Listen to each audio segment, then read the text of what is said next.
अवधूत चिंतन श्री गुरुदेव दत्त श्री स्वामी समर्थ। तुम्हा सर्वांचं आपल्या स्वामी शक्ती या चॅनल मध्ये मनापासून स्वागत आहे। स्वामी तुम्हा सर्वांच्या सर्व चांगल्या इच्छा पूर्ण करोत एवढीच स्वामींच्या चरणी प्रार्थना करते आणि आपल्या आजच्या या नवीन आणि सुंदर व्हिडिओला पुन्हा एकदा नव्याने सुरुवात करते। भक्तांनो, आजच्या या व्हिडिओमध्ये मी तुम्हाला दिव्याविषयी अत्यंत महत्त्वाची आणि उपयुक्त अशी माहिती सांगणार आहे। खरं तर दररोज आपण आपल्या देवघरामध्ये जो दिवा लावतो तो कुठल्या दिशेला लावावा किंवा दिव्याची वात कशी असावी, लक्ष्मी प्राप्तीसाठी विशेष असा कोणता दिवा लावावा ह्याबद्दलची सगळी माहिती मी तुम्हाला आजच्या या व्हिडिओमध्ये सांगणार आहे। त्यासाठी आपला आजचा हा व्हिडिओ शेवटपर्यंत पहा आणि जे कोणी आपल्या चॅनलवरती नवीन असेल त्यांनी लगेचच आपल्या चॅनलला सबस्क्राईब करा, कारण तुम्ही आपल्या चॅनल सबस्क्राईब केल्यामुळे मी पुढचे जे व्हिडिओ बनवेन ते सर्वात आधी तुम्हा सर्वांपर्यंत पोहोचतील। बघा, आपल्यापैकी बऱ्याच ताई आणि दादांच्या कमेंट्स असतात की ताई, आम्ही दिवा लावलाय किंवा विशिष्ट पूजा करतोय, संकल्पयुक्त सेवा करतोय, दिवा नक्की कुठल्या दिशेला लावायचा, दिवा नक्की कसा लावायचा किंवा दिवा नक्की कुठे लावायचा। बघा, तुम्ही कुठलीही पूजा कराल, संकल्पयुक्त असेल किंवा कुठलीही तुमची पूजा असेल, तर लक्षात घ्या, जेव्हाही तुम्ही देवघराच्या समोर जो दररोज दिवा लावता किंवा संकल्पाचा कुठलाही दिवा लावता, तर समजा मी आता अशी बसलेली आहे आणि माझं देवघर समोर आहे किंवा मी जी पूजेची मांडणी केलेली आहे ती समोर आहे आणि मी अशी बसलेली आहे, तर तुम्ही जेव्हा तेलाचा दिवा लावाल, तर तो दिवा तुमच्या डाव्या साईडला असला पाहिजे। आता मी अशी बसलेली आहे, पूजा समोर मांडलेली आहे आणि माझी ही डावी साईड आहे, ठीक आहे। आता तुम्हाला कदाचित उलट दिसेल कारण सेल्फी कॅमेरा आहे, तर तेलाचा दिवा हा नेहमी डाव्या साईडला असला पाहिजे, ठीक आहे। तर जी बाजू डावी असते, जिथेही तुमची मूर्ती असेल देवांची कुठलीही, तुम्ही विशिष्ट पूजा करत असाल किंवा देवघरात जरी असेल, तर याच बाजूला म्हणजे डाव्या बाजूला तुम्हाला तुमच्या डाव्या हातावरती तेलाचा दिवा लावायचा आहे। आणि जर तुम्ही तुपाचा दिवा लावणार असाल, जर तुम्ही तुपाचा दिवा प्रज्वलित करणार असाल, तर तुपाचा दिवा हा नेहमी आपल्या उजव्या बाजूला असला पाहिजे। म्हणजे आता समजा मी अशी बसलेली आहे, तर माझा जो उजवा हात आहे, तर मी उजव्या हातावरती म्हणजे या बाजूला इथे देवघराच्या समोर हा दिवा लावणार। पुन्हा एकदा सांगते, तेलाचा दिवा हा नेहमी डाव्या बाजूला लावला जातो आणि तुपाचा दिवा हा नेहमी उजव्या बाजूला लावला जातो। आता पण दिवा कसा असावा, बऱ्याच कमेंट्स असतात की ताई दिवा नक्की आम्ही कुठला घेऊ। बघा, तुम्ही मातीची पंटी घेतली तरीही तो दिवा आहे, तुम्ही स्टीलचा घेतला, चांदीचा घेतला, तुम्ही लोखंडाचा जरी घेतला किंवा तुम्ही पितळेचा घेतला तरी तो दिवाच आहे। कुठलाही दिवा तुम्ही पूजेसाठी घेऊ शकतात, फक्त दिवा असणं हे महत्वाचं आहे आणि तो स्वच्छ असणं हे खूप महत्वाचं आहे। बऱ्याच वेळा काय होतं, आपण 5-6 दिवस एकच दिवा प्रज्वलित करतो, 5-6 दिवस तोच दिवा, फक्त दिव्यातील वात बदलतो, दिवा काळवंडलेला असतो।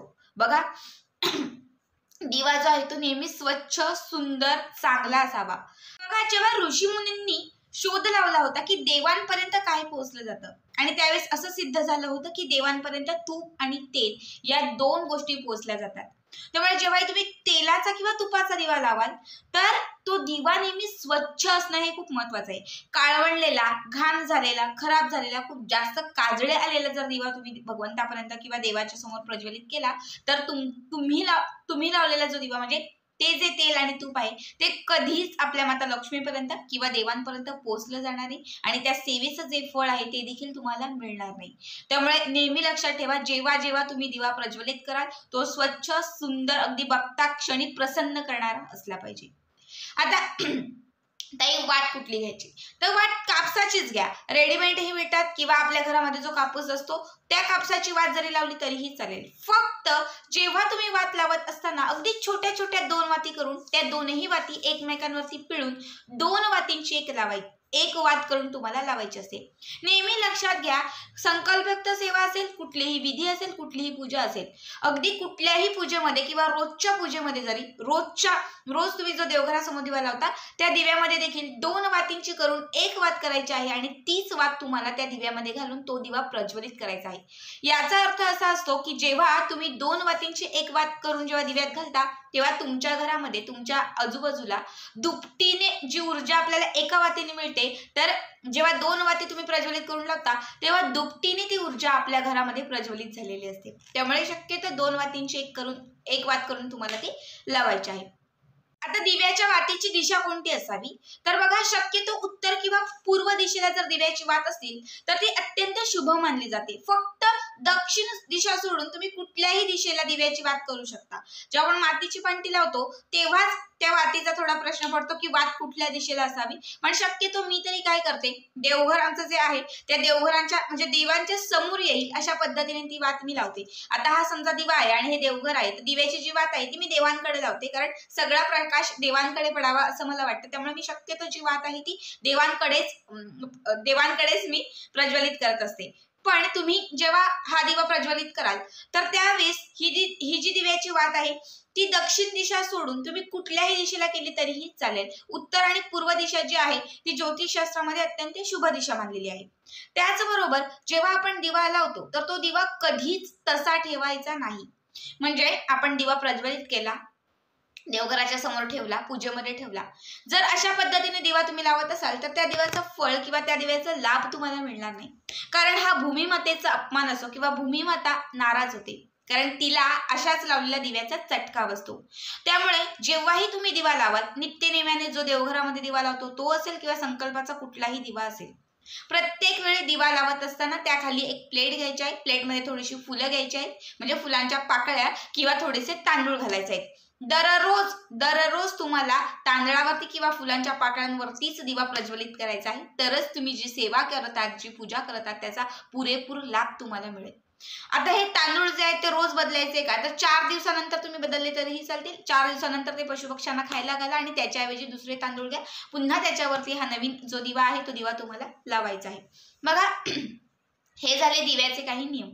आता मी तुम्हाला खास इच्छा प्राप्तीसाठी किंवा लक्ष्मी प्राप्तीसाठी एक विशेष असा दिवा कसा लावायचा हे सांगणार आहे.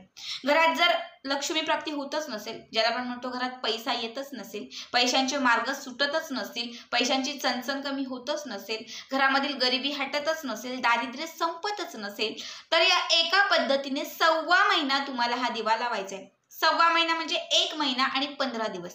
1 महिना आणि 15 दिवस कंटिन्यू तुम्हाला याच पद्धतीने दिवा लावायचा आहे. याच पद्धतीने तुमच्या घरामध्ये जे देवघर आहे त्या देवघराच्या समोर दिवा तुम्हाला प्रज्वलित करायचा आहे. जर हा एक साधा सुद्धा उपाय केला तर माता लक्ष्मी अखंड तुमच्या घरामध्ये वास करेल, घरामध्ये पैसा यायला लागेल आणि आलेला पैसा टिकेल, म्हणजे लक्ष्मी माता तुमच्या घरात स्थिर होईल. तर आता बघूयात कशा पद्धतीने दिवा आपल्याला लावायचा आहे. यासाठी तुम्हाला एक मातीची पणती घ्यायची आहे. मातीची घ्या किंवा तुमच्याकडे जर तांब्याचा असेल तो दिवा घेतला तरीही चालेल. फक्त या दिव्यामध्ये आपण जसं कापसाची वात घालतो तर या दिव्यात आपल्याला कापसाची वात न घालता आपल्याला यामध्ये मोली धागा घालायचा आहे. ठीक आहे, मोली धागा. आता मोली धागा म्हणजे ज्याला आपण कलावा असं देखील म्हणतो. लाल पिवळ्या रंगाचा जो धागा हातात बांधतो तो धागा तुम्हाला घेऊन यायचा आहे. बाजारात कुठेही भेटेल तुम्हाला सहज, तर त्या दुकानातून घेऊन या. याचे 2 छोटे छोटे धागे काढून एकमेकांवरती तुम्हाला घासायचे आहेत. याची पिळून एक वात छान तयार करायची आहे आणि ही वात तुम्हाला त्या दिव्यामध्ये घालायची आहे. त्यानंतर या दिव्यामध्ये तुम्हाला तूप घालायचं आहे. 1.25 महिना हा जो दिवा आहे तो तुपाचाच लावायचा आहे. ठीक आहे, जर कठीण इच्छा असेल, लक्ष्मी प्राप्ती होतच नसेल, बघा कुठेतरी आपल्याला थोडेफार पैसे खर्च करणंही आहे, जास्त नाही होणार मला वाटते. अगदी 200-250 रुपयामध्ये तुपाचा डबा तुम्हाला सहज मिळेल. तर हा तुपाचा एक डबा घरी आणून ठेवा आणि यातलं जे तूप आहे हे तूपच तुम्हाला घालायचे. 1.25 महिना तुपाचाच दिवा तुम्हाला प्रज्वलित करायचा आहे. ठीक आहे, यामध्ये थोडंसं तूप घालायचं आहे, दिवा प्रज्वलित करायचा आहे. दिवा प्रज्वलित केला की त्यानंतर या दिव्यामध्ये 2 अख्खे फुलवाले लवंग घालायचे आहेत. ठीक आहे, 2 अख्खे फुलवाले लवंग आणि त्यासोबत तुम्हाला 2 वेलची, ज्याला इलायची किंवा वेलदोडे म्हणतो, ह्या वेलच्या सोलायच्या आहेत. सोलून टरफलांसहित तुम्हाला या 2 वेलच्या याच्यामध्ये घालायच्या आहेत. त्यानंतर तुमची जी इच्छा असेल ती इच्छा तुम्हाला माता लक्ष्मीला सांगायची आहे. माता लक्ष्मीकडे तुमची इच्छा व्यक्त करायची आहे आणि तुम्हाला लक्ष्मी चाळीसा हे 1 वेळा म्हणायचं आहे. ज्यांच्याकडे पुस्तक असेल त्यांनी पुस्तकात बघून म्हणा. आता मार्केटमध्ये सहज तुम्हाला ही पुस्तकं भेटतील. लक्ष्मी चाळीसा फक्त पुस्तक मागा, कुणीही तुम्हाला दुकानदार सहज देईल. ज्यांच्याकडे अवेलेबल नसेल त्यांनी यूट्यूबवरती जा किंवा गुगलवरती जा, तिथे लक्ष्मी चाळीसा असं टाईप करा, तिथे सहज तुम्हाला संपूर्ण लक्ष्मी चाळीसेचे पाठ येतील. हे दररोज तुम्हाला 1.25 महिना करायचा आहे. कुठल्या टायमाला, तर शक्यतो सकाळी करणार असाल तर सकाळी 5 नंतर म्हणजे पहाटे 5 नंतर 10च्या आत करायचं आहे आणि रात्री जर करणार असाल तर संध्याकाळी 5:30 नंतर 8:30च्या आत तुम्हाला हे करायचं आहे. टायमिंग एकच ठेवा, ठीक आहे. सकाळी करत असेल तर 1.25 महिना सकाळीच करा, सायंकाळी करणार असेल तर सायंकाळी 1.25 महिना करा. समजा महिलांचे जर काही प्रॉब्लेम असतील, पिरियड्स वगैरे असतील तर त्या दरम्यान मध्ये 4 ते 5 दिवस ही सेवा स्किप करा, त्यानंतर मग कंटिन्यू करा आणि पुढचे जे दिवस आहे ते 1.25 महिन्यामध्ये काउंट करा. हे जे वेलची घातलेली आहे आणि लवंग घातलेली आहे ती दुसऱ्या दिवशी तुम्हाला तिथून काढायची आहे म्हणजे दिव्यामधून, आणि ते तुम्हाला तुमच्या घराच्या आजूबाजूला एखादं झाड असेल तर त्या झाडाच्या जवळ किंवा तुळशीचं झाड असेल तर त्या तुळशीच्या जवळ तुम्हाला हे मातीमध्ये दाबून टाकायचं आहे. दुसऱ्या दिवशी पुन्हा तुम्हाला दिव्यामध्ये तूप घालायचं आहे, पुन्हा तुम्हाला मोली दागायची वात बनवायची आहे, पुन्हा ही वात या दिव्यामध्ये घालायची आहे, पुन्हा यामध्ये लवंग आणि त्याचबरोबर वेलदोडा घालून दिवा प्रज्वलित करायचा आहे. असं कंटिन्यू 1.25 महिना करत तुम्हाला लक्ष्मी चाळीसेचे 1.25 महिना पठण करायचं आहे.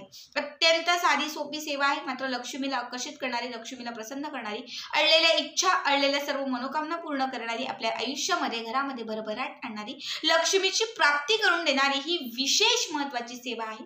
त्यामुळे सगळ्यांना आवर्जून सांगेन, ज्यांच्याही घरात दारिद्र्य खूप जास्त आहे त्यांनी अगदी ही 10 ते 15 मिनिटांची सेवा 1.25 महिना नक्की करा, कारण 1.25 महिन्यात तुम्हाला असंख्य लाभ याने घडतील.